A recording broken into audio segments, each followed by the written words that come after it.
Good morning, good afternoon, good evening, wherever you are, whatever you're doing, and welcome to another episode of Newsround for Anfield Index. It is Thursday, the 21st of August. I might even have got the day wrong yesterday. It's quite a few pointed out, so apologies for that. It is Thursday, the 21st of August. I'm Dave Davies coming to you from just to that sort of moody, muggy weather type of thing. It's warm, but the sun isn't out in Edinburgh. Fingers crossed, wherever you are in the world, it is nice and shining. But we're here to talk all things Liverpool on and off the pitch. Transfers are obviously going to be in the mix. It wasn't quite the same day as yesterday. And to be fair, yesterday evening was a bomber, wasn't it? With Isak's statement, Newcastle statement. So it's always going to be a little bit of the fallout from that. But other clubs started to do things which I think are going to have a knock-on effect for us, in all honesty. So let's get into it. What are the major things that we're talking about? Well, let's do a little bit of club business first of all. And it's important to say, and yeah, let's just lean into this. Why is Arne Slot doing his press conference on Thursday, 2:30? He's had that routine, hasn't he, for the weekend of Friday, 9 a.m. And that's even been for a few early kickoffs, etc. So why, when it's Monday, 8 p.m. at St. James's Park, is it Thursday, 2:30? And I've heard some people say, oh, well, they're setting off. Probably setting off for St. James's or to stay in Newcastle from Friday. No chance. They're going to try and stay, especially with everything that's going on around Isak, etc. So yeah, there's a lot of question marks around that. It does seem very strange, but hey ho, keep an eye out. 2:30 today, Arne Slot's press conference. Other business off the pitch, as you can see, 3 fixture changes for Liverpool in October. You could have picked these, to be honest. That Chelsea away has moved to Saturday evening, Saturday the 4th of October now, 5:30. Us against United, of course, it's moved to the Super Sunday, hasn't it? 4:30 on Sunday, the 19th of October. And a 12:30 is in the mix, which, look at that, Brentford. The travelling cop have got to get all the way down south for a 12:30 kickoff. It's important to note, though, as Liverpool have, that could change because Champions League fixture scheduling. That is match day 3. In the Champions League is the 21st, 22nd, the Tuesday and Wednesday of October. So naturally, I think if it's the Wednesday, it moves, doesn't it? If I'm right on that, someone will probably correct me if I'm wrong. But that is one why it's got the little asterisk next to it. But Saturday 12:30s, no one likes them. They are what they are. Although last time we played Brentford at 12:30, I think we beat them 4-0, didn't we? Do you remember that purple kit when Nunes selected that massive chip? Take that. But anyway, there you go. Fixture changes. And again, 2:30 today, Arne Slot's press conference. Keep an eye out for it. A lot of transfer related stuff. And some almost was a little bit of things that relate to us, but don't at the same time. And I'll explain what I mean by that. I mean, the man on screen was obviously the talk, wasn't it? Isak, Newcastle, Liverpool. As James Pearce article says, what happens next? Alan Shearer was a bit incandescent, wasn't he? Said he didn't think he had this in his locker. All your standard gammon Brexit pundits were the normal, this. And to be honest, as I'm saying that, I understand people don't like players going on strike. I understand that, saying the paid contract. If you can't make that argument, you're a bit foolish, to be honest. But at the same time, we've seen Isak's statement. We've seen how Newcastle have retorted. In James Pearce's article, there's a few bits I do want to call out, and it is around, you can see I've highlighted the PIF, and this is interesting because Liverpool fans will know there's been talk of Eddie Howe's nephew, the PIF, how recruitment has or hasn't worked at Newcastle this summer. But just a few lines from this. Saudi Arabia's Public Investment Fund, the PIF, Newcastle majority owner, was involved in the wording of the club statement, and the swiftness with which it were issued shows how strongly people there feel. PIF rarely, if ever, react so quickly when releasing such important statements. There is also the issue that PIF will not want to lose faith. Those with connections to PIF believe this will only strengthen their resolve to keep Isak, even if he is unhappy. It could be an interesting one in the mix. And just to be clear, I think you need to separate Newcastle PIF out, and I'll explain what I mean. I do suspect that's true of the PIF, and that's the briefing, the feeling from them. However, I think as we've seen from other story, Eddie Howe wants rid. I genuinely think that he's talked about players that want to play for the club.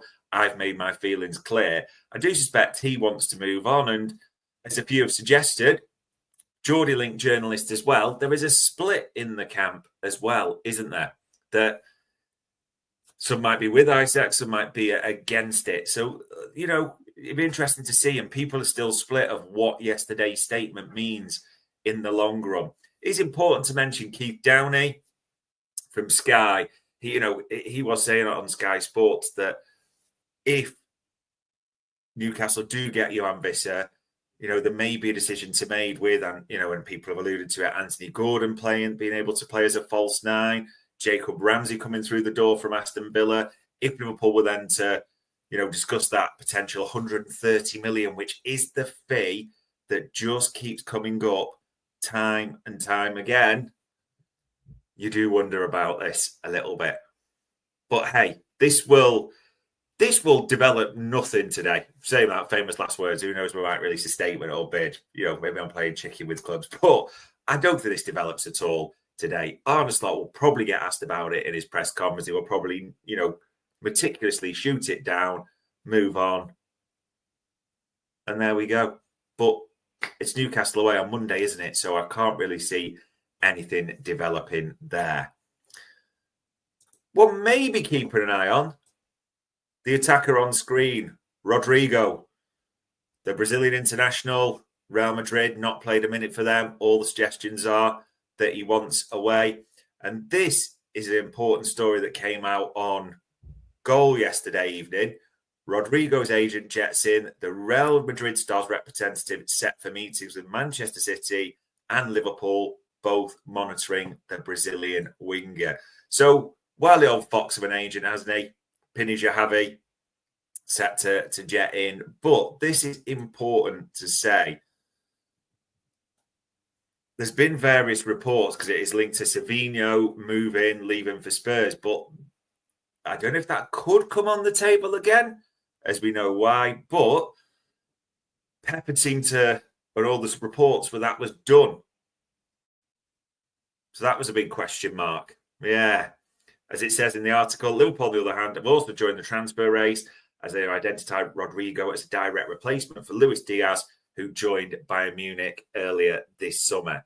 Now, the thing around this is, as we said on the transfer show at Anfield Index a number of times, Rodrigo's wage demands were extortionate. That was the information that we had. So, with that in the mix, without playing at Real Madrid, and it goes later and deadline approaches, he would have to take an absolute butter knife if it was to be him. And also, Liverpool do seem completely engrossed, entrenched, however you want to phrase it, in the Isak move. And you have seen journalists, others, you have to say it, reporting that Isak only. So I'm not really sure how much stock I still set in this. It also feels like maybe, just maybe, Rodrigo is running out of options. And I'm not sure how much stake I put in this, despite the fact a lot of people would love the move. And yeah, don't get me wrong. If Isak and Rodrigo arrived, cock-a-hoop, of course we would be. But we will have to see, won't we? It has a bit of a link to us, but the biggest story that was probably came yesterday, it looked like Eze was going to Spurs, didn't it? But Arsenal swooped in late last night and he got the here we go. David Ornstein reported it. Palace to receive a package in excess of 60 million. So I think it could rise to 65 million as Eze prefers Arsenal over Spurs. Understandably, to be honest, I'm sure everyone understands the reasons for that. But it's the knock-on effect because Olivier Glasner was talking about both, and he did say that Eze and the one we're interested in, Mark Guehi, will start tomorrow, which, well, today now, because this was last night, for Crystal Palace in their Europa League conference qualifier. Doesn't seem like anything's close with Liverpool. Even Lewis Steele mentioned it yesterday when we questioned on Media Matters. It does seem that it might be one that just goes right down to the wire. It does seem to be almost a stalemate. Liverpool 35, Palace 45. It doesn't right now seem to be a meet in the middle approach from either. And also, it is important to mention this because of Eze and 60, 65 million worth of quid swelling the coffers of Crystal Palace. I do just wonder what will be the knock-on effect for Mark Guehi. And I know we could come back with Steve Parish has said we're not that type of club who, we can afford to sell. He said it after the go on a free. He said it after the Community Shield. But I do wonder now whether there just sort of fortifies them a bit. We'll have to see the knock-on effect. But we'll have a chance to watch Mark Guehi tonight in the Europa Conference League qualifier. So that's important to say. Other things that link to us, and this one when he's thinking, Eze with another link, this came out yesterday, didn't it? Tottenham, and hopefully it's now shot down because Tottenham are looking to include Richarlison in a deal which would free up the funds because Tottenham wanted Johan Wissa. And to be honest, yesterday, it did look like Eze was headed for Spurs. And then when the Wissa thing came up that Brentford were trying to push him to Spurs, thought, oh my God, Newcastle cannot sign, or that'd be a 26 forward or whatever that had rejected Newcastle. However, there's a couple of things to this now. Eze looks set to join Arsenal, which obviously defeats that for Spurs in the first place. And Wissa has told Brentford hierarchy, as per Keith Downey there, that it's only Newcastle that he wants. However, it is important to say, and this just made me laugh. Did anyone see Newcastle's bid yesterday? 35 plus 5, 40 million quid. Or like they said to us, are we allowed to call that derisory? Like they labelled the £110 million bid? What was the Newcastle fans saying? Pay the money. Just saying, hypocrisy exists all round in this football universe, doesn't it? But yeah, if you could just get this done, Newcastle, then, and obviously it's going to have to be after Monday, we may just see a bit of progress. And also, as a few people suggested, and we mentioned this on the transfer show, Spurs had asked to be kept informed about Harvey Elliott. However, at one stage it looked like that had dropped because Savinho and Eze seemed to be their nailed-on targets, didn't they? And that was the move. But Savinho now looks like he's staying, and Eze looks like he's going to Arsenal. So Spurs might be back in the market.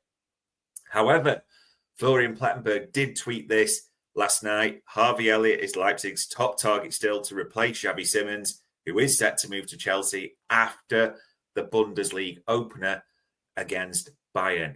A lot of fixtures we've got to get through, isn't he? Like Guehi through the Palace qualifier tonight, Monday, for obvious reasons, for Isak. And now Xavi Simons, the opening game against Bayern, to maybe make that move to Chelsea, at which point Harvey Elliott may well move to Red Bull Leipzig. Although, again, just important, as a few suggested, just to keep an eye on Spurs. There's a lot of games and merry-go-rounds we're involved in. It doesn't feel very clean-cut, this end to the window. And as Lewis Steele said on Media Matters yesterday, you might well be getting our yellow ties ready, as it were. Deadline days, which no one wants. It's not ideal for Liverpool to land targets. We'll see. In terms of outgoings there, we mentioned Harvey Elliott, and that came out yesterday as well. Marseille are interested in Liverpool's left-back Kostas Tsimikas. Now, that's from GFFN and Foot Mercato, so people will question mark that. But, and I can't pronounce his full name, Giannis, I'm sure you know that starts with a C, the well-known Greek journalist, I'm not going to have a go at butchering his name, who did break Kostas to Liverpool in the first place, did actually verify this and say Marseille are one of the clubs that are looking at Kostas Tsimikas. And sounds terrible, but it's almost when does he go, which is a real shame. But such is the nature of football. You don't carry 3 left backs. Although it's also important to say, the same site also has West Ham's Emerson Palmieri, 31 on their, Marseille have got him on their left back wish list. So Forest, permanent suggested by Joyce, had asked earlier in the summer. Loan move suggested by Fabrizio Romano. Marseille linked yesterday, although he might not be the first choice. He might be one of the on the list for Kostas Tsimikas. Yeah, there is uncertainty over where they're heading, isn't there, Kostas and Harvey? But the one certainty I'd say is they don't have a future at Liverpool. That's not trying to be harsh, just the nature of football. And also, if they are here at the end of the window, I suggest something's gone really wrong where Liverpool haven't been able to land players that they want to. But we will have to see. But there we go. Just to reiterate, plenty of content out for, as we said, media matters and the things we covered yesterday. On a slot, 2:30, the press conference. I know it's a weird time. We don't get to say in any of these. Of course we don't. So keep an eye out for what he says. Plenty, I'm sure, will develop as the day goes. But on Thursday, and I'll get the date right for you, Thursday, the 21st of August, that was another news round for Anfield Index.